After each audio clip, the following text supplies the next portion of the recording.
She was 18 years old, and she had been kicked out 11 days ago. Not asked to leave. Not given a timeline or a conversation or a bag packed with any particular care. Kicked out. Door. Step. Gone.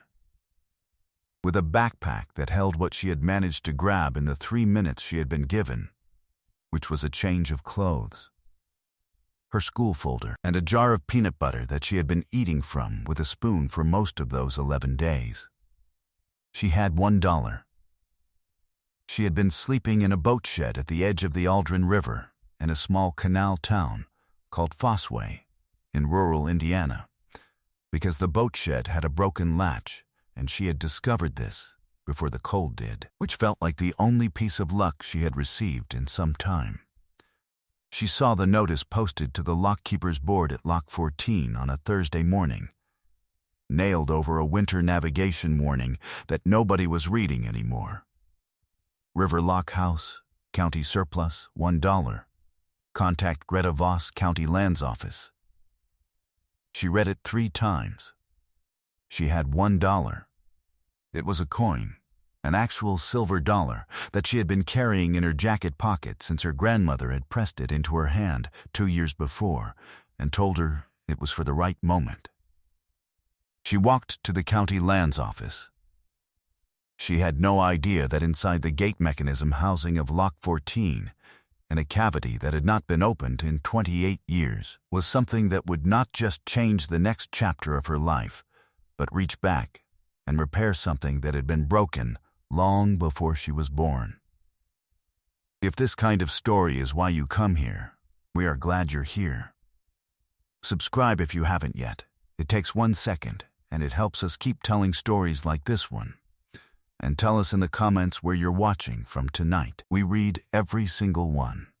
Her name was Sable Fern Pickett, and she had grown up in Fossway, Indiana, where the Aldrin River ran through the flat farmland of the valley in long curves, and where the canal system that had once been the artery of the region's commerce had been largely decommissioned but not dismantled, so that the locks and the lock houses and the towpath still existed in various states of occupation and disrepair, and the river itself still moved through all of it, with the indifference of water that has been moving the same direction for longer than anyone watching has been alive.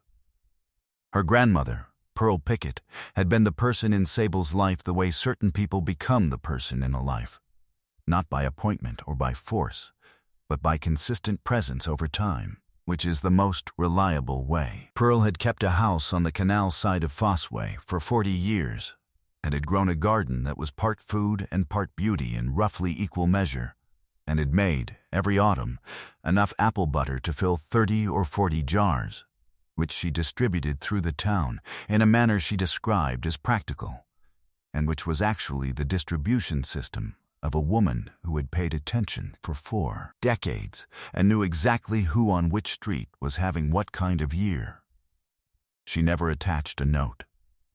She left the jars in places where they would be found: a porch rail, a bicycle basket, the ledge of an unlocked truck window. She did not discuss it afterward. Sable had helped make the apple butter from the time she was 7, and had understood, without it being explained, that the not discussing it afterward was as important as the making. The gift was the thing, not the credit for the gift. Pearl had a saying she used when Sable was discouraged, which Sable had been sometimes, because discouragement was an honest response to some of what her life contained. Pearl said, "The river doesn't stop for the lock. It finds the level, and it keeps going." Sable had not fully understood this at 7 or at 10. By 18, she understood it completely. Her mother was named Donna, and she had grown up in Fossway too, and had not left it except in the ways that people leave places without going anywhere: by turning inward, by contracting, by finding a life that fit inside what was closest, and not looking much beyond it.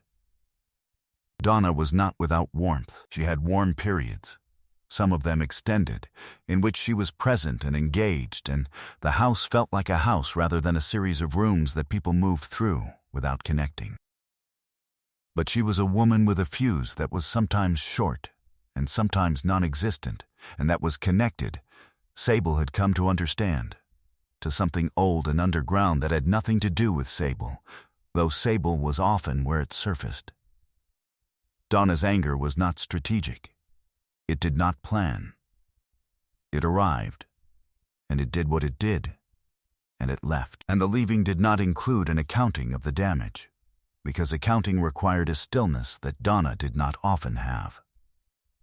The man who had come into the house when Sable was 14 was named Trace, and he was not bad in the ways that people sometimes are bad. He was simply a man who wanted to be the center of a household, and who did not understand that a household with a 14-year-old girl in it was already centered on something else, and who responded to this fact not with cruelty, but with a consistent, low-level friction.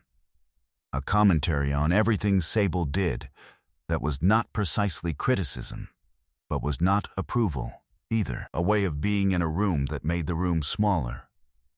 A habit of repeating Donna's frustrations back to her in a way that kept them warm. He did not start fights. He arranged the conditions under which they started themselves.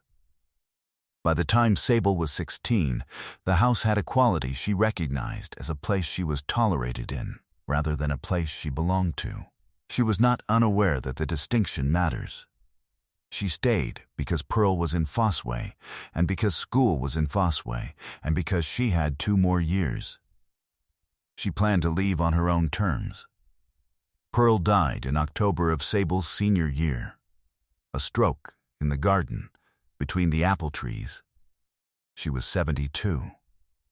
The garden was at its autumn best when it happened, which is the kind of detail that is both terrible and true, and that Sable thought about more than was probably useful but could not stop. Pearl had left the house on the canal side to Sable, directly to Sable, in a will that was clear and properly witnessed, and that had been drawn by a lawyer in town named Gordon Alvis, who had known Pearl for 30 years and who had understood exactly what she intended. But Pearl had also left a debt on the house that Sable had not known about. A home equity loan taken out some years before to help Donna through a difficult stretch. And the bank held the loan and the timeline for repayment, and the house could not transfer cleanly until the debt was resolved. Gordon Alvis was working on it. It would take time. Donna did not wait for the time. Donna and Trace did not want the house on the canal side. They wanted the value of it, and Gordon Alvis had explained patiently that the value could not be accessed until the estate was settled. And in the gap between what they wanted and what they could have, the frustration had to go somewhere. It went to Sable. Not all at once. The first month after Pearl's funeral had a numb quality to it, a suspended disbelief, and Sable had moved carefully through it, trying not to disturb the suspension. But in the second month the pressure started, small at first and then less small, and one evening in November when Trace said something at the table that was not aimed at Sable but that hit her anyway, she said something back that she did not regret, but that she would not be given the chance to unsay. And Donna's fuse, which had been running for weeks, reached its end. 3 minutes. A backpack. A door. The silver dollar had been in her jacket pocket the whole time. She had not spent it. She was not sure, in the first difficult days, whether she was protecting it or whether it was protecting her. Both, she thought. Both. Greta Voss at the county lands office was a thin, purposeful woman in her early 60s, who wore her reading glasses on a chain and who seemed to have been born knowing where every document was filed. She looked at Sable when she came in and said she was there about the River Lock House, then looked at the backpack and did not remark on it. She said the Lock House was at Lock 14, 3/4 of a mile up the towpath. That it was stone construction circa 1851 and on the State Historic Register. That the gate mechanism housing attached to the house was in the county maintenance backlog. and that the dollar was the county's way of not calling it a gift while not pretending it was a transaction. She produced documents from a drawer with the efficiency of someone who had prepared for this appointment before Sable arrived. Sable gave Greta Voss the silver dollar. She had not known, when Pearl had given it to her, that this was the right moment. She knew it now.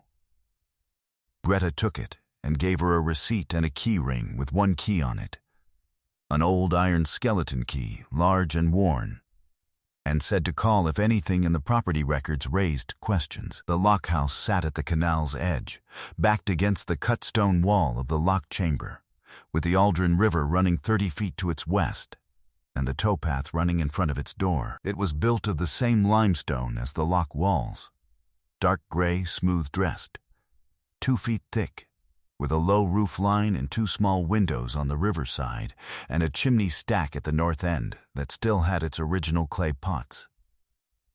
A heavy plank door, iron strapped, with the lock for her skeleton key set into a brass escutcheon that had gone dark but not green, which told her the brass had been tended recently enough to matter. Beside the door, the gate mechanism housing, a stone structure about the size of a garden shed, built against the lock house's south wall, containing the gearing and the operating shaft of Lock 14's upstream gate, had its own small iron door, padlocked. She walked the exterior first, as she had learned to do. The lock house walls were solid. The chimney pots were intact. One window on the north face had a crack in the glass, the kind that had been there a long time and had not grown, which meant the frame was holding. The lean-to at the back had a cedar shingle roof that needed attention in 2 sections, but was not failed. The towpath in front was firm. The lock chamber itself, which was not hers, which belonged to the River Authority as an active structure, had its gates closed and its water still, and the limestone walls of the chamber were dark with the water line of a century and a half of use. She went inside.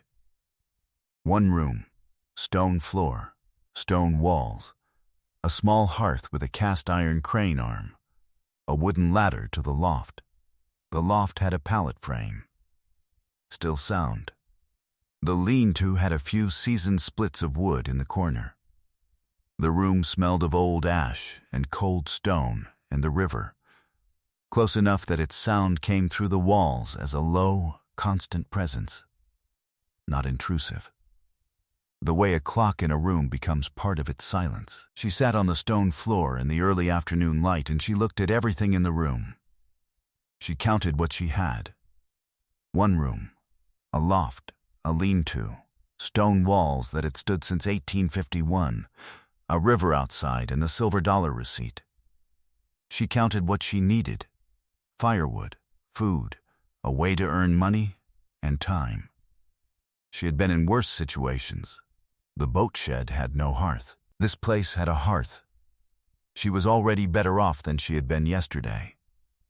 She said this out loud, to the empty room, because saying true things out loud to an empty room is a way of making them real that she had learned from Pearl, who had also done it, and who had told Sable not to be embarrassed about the practice. She was not embarrassed. She started a mental list. The first person she met was a man named Clem Waterhouse, who was the towpath maintenance worker for this section of the canal, and who appeared on the path the following morning, pulling a handcart of tools, and who stopped and said he had heard someone had finally taken the lock house. He was in his mid-50s, with hands that showed the particular shape of a life spent working with them, and he had the river person's economy of speech. He said what needed saying, and nothing beyond it. He told her the gate mechanism housing had not been opened in almost 30 years, but that the county inspector had been by in September, and said the mechanism itself was sound. Just the housing needed the exterior seal repointed, and the drain cleared. He said the housing's padlock key was not with the lockhouse key, because they had different custodians, and that the key she wanted was held by the Canal Authority's district office in a town called Meridian, 12 miles south. He offered her the use of his handcart for moving wood if she needed it. He said it, without ceremony, as if it were the obvious thing. The second person was a woman named Rosalind Fitch, who lived in the red farmhouse visible across the flat field on the east side of the towpath, a quarter-mile away, and who arrived the day after Clem with a covered dish of pork and beans and the steady gaze of someone who forms conclusions quickly and stands by them. She was in her late 60s, with the confident ease of a woman who has been managing things for a long time and has stopped finding it difficult. She set the dish on the stone floor, there was no table yet, and looked around the room and said, "The last keeper here was a man named Jonas Price. He kept this house for 31 years. He tended the lock, and he kept the towpath clear in this section, and he was the kind of neighbor that people don't fully appreciate until they're gone." She looked at the hearth. He used to leave a pot of something on the lock house step every Friday evening, for whoever was working the canal. Didn't matter if anyone was there or not. The pot was always on the step by 5 o'clock. She was quiet for a moment. First winter after he died, there was no pot on the step on Friday evening, and I noticed it before I noticed almost anything else that week. She left the dish and came back for it 2 days later, and they sat on the floor and talked, because Sable had found 2 pieces of cut lumber in the lean-to that served as seats, and which were not comfortable, but were seats, and talked about Fossway and the canal and the river, and what the section had been like when the commercial boats were still running, and Rosalind was young enough to watch them from the farmhouse gate. She went to the Canal Authority district office in Meridian on a Tuesday, borrowing a bicycle from Clem. The district officer, Harlan Speck, found the padlock key in a labeled cabinet and said the housing was her responsibility and the canal engineer's number was in the Lock 14 binder, which he handed over. She rode back with the key in her pocket, beside the space where the silver dollar had been, thinking about what Clem had said, not opened in almost 30 years, and about Jonas Price, who had left a pot on the step every Friday for 31 years. She had been in the lockhouse for 14 days when she went to the gate mechanism housing and used the key. We are glad you stayed with us. If Sable's story is reaching you tonight, please subscribe. It helps us more than you might expect. And we'll see you on the other side of this door. The housing door was iron, set in a stone frame, perhaps 18 inches wide and 5 feet tall. The padlock was modern and released cleanly. She pulled the door and it opened on iron pin hinges with the groan of something that had been waiting a long time and had not lost its structural integrity in the waiting. Inside, a stone room, ceiling low, perhaps 6 by 8 feet, lit now only by the rectangle of afternoon light from the open door. On the right side, the gate mechanism, a system of iron gearing and a horizontal operating shaft, connected by an iron linkage to the gate below, everything coated in the reddish-brown of surface rust, but intact, unmoved. On the left side, fitted shelves of stone, the kind built in rather than added, the tool storage of a working lockkeeper who would have needed his equipment close to the mechanism. The shelves were mostly empty, a few rusted implements, a coil of old hemp rope, dry and brittle. And on the lowest shelf at the back, something that did not belong to the same period as the rest of the room. A wooden box, sealed with wax along its lid seam, set on a folded square of oilcloth, new enough to have been placed there in the last 50 years. Old enough for the wax to have gone to a deep amber. She reached in and picked it up. It was heavier than it looked. She carried it out into the afternoon light. The box was pine, hand-jointed, about the size of a large book. She worked the wax seal with a folding knife she had in her pack, going carefully because she wanted to understand what she was opening before she opened it. When the seal was broken, she lifted the lid. Inside was a letter, sealed separately in its own wax-sealed envelope. Beside it was a ring of 3 keys, each labeled with a small brass tag and a punched notation. She could not read the notation until she examined it closely, and then she saw that each tag said, in stamped letters, a different street address, all in Fossway. Beneath the keys was a folded document, legal size, which she did not yet open. And beneath the document was a small cloth pouch, drawstring closed, which she opened because it was small and she needed to understand what the box contained before she read anything. The pouch held coins. Not a few coins, a weight of them, which she did not count but would later count, and which would come to 44 silver dollars, some old, some newer, all of them real silver, and all of them the same denomination as the coin Pearl had given her, which was no longer in her pocket, but which she understood, holding this pouch, had been one of a set. She opened the letter. It was from Jonas Price. He had been the lock-keeper at Lock 14 from 1961 until 1992, and he had written the letter in 1989, 3 years before he died, in the particular clear handwriting of a man who had kept logs and records for 30 years, and who wrote the way he worked, without waste, without ornament, in the direction of the thing he meant to say. He had arrived at the Lock House in 1961, with very little. He wrote this plainly, the way he wrote everything. He had come out of a difficult childhood in the way that some people come out of difficult things, not unchanged, but resolved in a direction. He had kept the lock and the house and the section of path with a care that he described not as pride, but as gratitude, grateful for the stone walls and the river and the work, and the clear purpose of a life that asked him to be useful and present. He had not married. He had not traveled. He had spent 31 years watching the river from the Lock House step and tending the mechanism and leaving the pot on the step on Fridays. What he had done, quietly, over those 31 years, was buy property. Not much at a time, a house here, a small parcel there, when the price was right, and when he had saved what was necessary. The Canal Authority paid him modestly, but his needs were modest, and he had a particular gift for identifying the moment when a piece of property in Fossway was priced below what it was worth, which happened more often than people thought in a town that most people were leaving.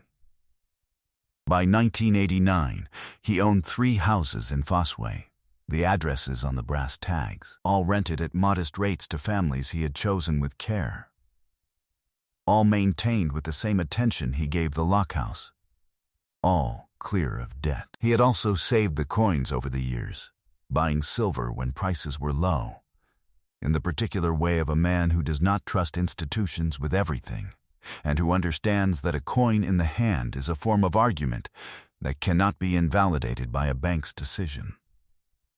He had no family to leave things to. He had thought for years about what to do. He had decided, at last, on this. Whoever lived in the Lock House next, and had enough patience and enough curiosity to look properly at the place they had been given, and to find the box in the mechanism housing, was the right person for what he had built. He had arranged it with a lawyer in Meridian, a woman named Claire Bourque, and the arrangement was legally sound and had been waiting. The folded document was a transfer instrument, drafted by Claire Bourque, which would convey the 3 Fossway properties to the finder of the box upon presentation to the county land office. He had instructed Claire Bourque to hold it open until it was claimed, for as long as it took. She had held it for 28 years when Sable opened the box. At the bottom of the letter, in the slightly different ink of a later edition, the coins were your grandmother's idea.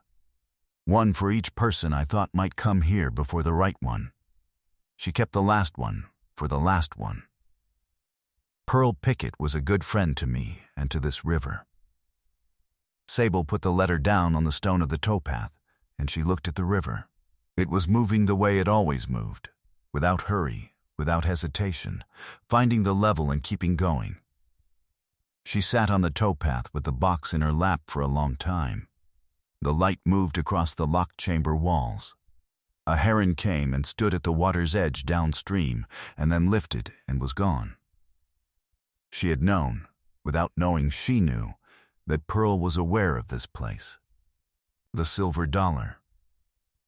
The instruction. For the right moment. Pearl had known what the right moment would look like. She had been waiting, Sable understood, not for an abstract right moment, but for the specific one, the one where Sable had nothing left and $1 and was ready to use it correctly. She called Claire Bourque that afternoon from the towpath, using the number Jonas had written at the bottom of the letter, which was the original 1989 number, and she half expected it not to work. It worked.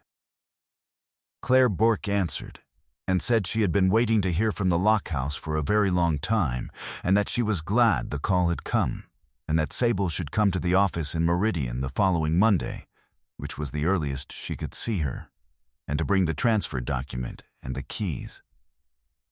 She called Gordon Alves next, Pearl's lawyer, who was working on the Canal House estate, and told him what she had found and what it meant. He was quiet for a moment, and then he said, in the deliberate way of a man arranging information he has just received, Pearl told me she had a friend on the river. She never told me more than that. He paused. Jonas Price. He said the name the way you say a name when you are placing it. Pearl told me once that the most important things she had ever done, she had done quietly. I see now what she meant. She told Rosalind that evening. Rosalind listened to all of it from the stone floor of the lockhouse. Sable had the 2 pieces of lumber set out as seats, and was quiet for a longer moment than usual. Then she said, "That explains the coins." Sable said what she meant. Rosalind said Pearl Pickett had left a silver dollar in the milk box on the farmhouse gate every time one of her apple butter jars arrived. For years, she said. I thought it was change for the jar, but the jar was free. I still have 12 of them. She looked at the cloth pouch on the floor. She was counting, Sable said. Rosalind said, she was counting. She went to Claire Bourque's office in Meridian on Monday. Claire was 81 and had the unhurried authority of someone who has done difficult work well for a long time. She confirmed the document, confirmed the keys, and processed the paperwork without fuss. She said, while signing, Jonas told me when we drew this up that it might take a very long time. I said, I understood. He said the right person would come when the time was right and not before. She looked up. He was correct. She gave Sable her copy and shook her hand and said to call if anything in the land records raised questions. Sable came back to Fossway on the bus with a folder of papers on her lap. She walked from the bus stop to the towpath and sat in the lockhouse door in the late afternoon. The 3 houses on the brass-tagged quays were tenanted. Families who had been there for years, who paid their modest rents, who did not yet know the ownership had changed. She was not going to disrupt anything. She was going to be the kind of landlord that Jonas Price had been. Modest, attentive, not extractive. Clem Waterhouse appeared on the towpath that afternoon, and she told him, briefly. He listened with his hands in his pockets and his eyes on the river, and when she was done he said, Jonas would have picked you. She asked how he could know. Clem said, you found the box and you're already thinking about the tenants. Jonas always thought about the tenants first.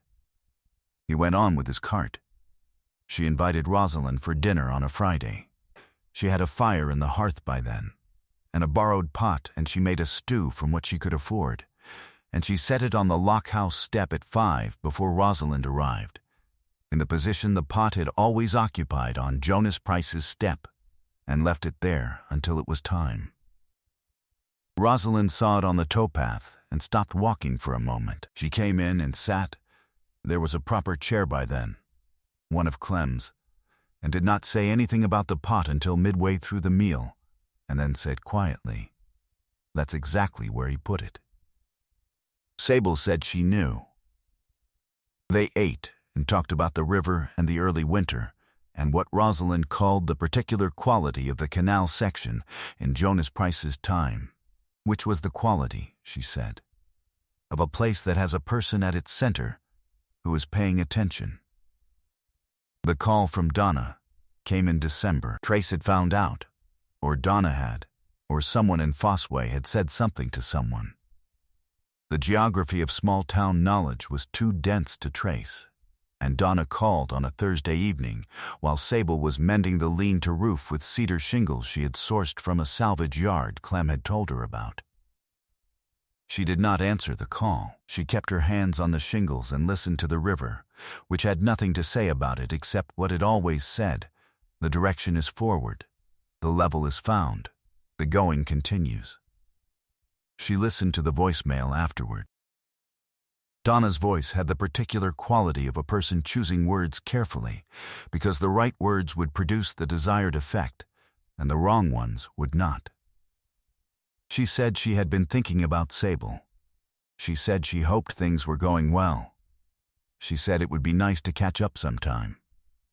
She said, and this was where the voice shifted register slightly, towards something it was working to sound casual about, that she had heard something about the Price property, and that if Sable ever wanted to talk about the estate, Donna was available. Sable deleted the voicemail. She went back to the shingles. The cedar was good and dry, and the fit was clean, and the lean-to was going to hold through whatever the winter brought, and she knew this because she had done the work correctly, and taken her time, and used the right materials, and that was what Jonas Price had understood about everything he had touched, and what Pearl had understood, and what Sable was learning, that the things that last are the things done with the full weight of attention, without shortcuts, for a reason that does not require an audience. She asked Gordon Alvis about the estate in January. He told her the debt on Pearl's house had been resolved.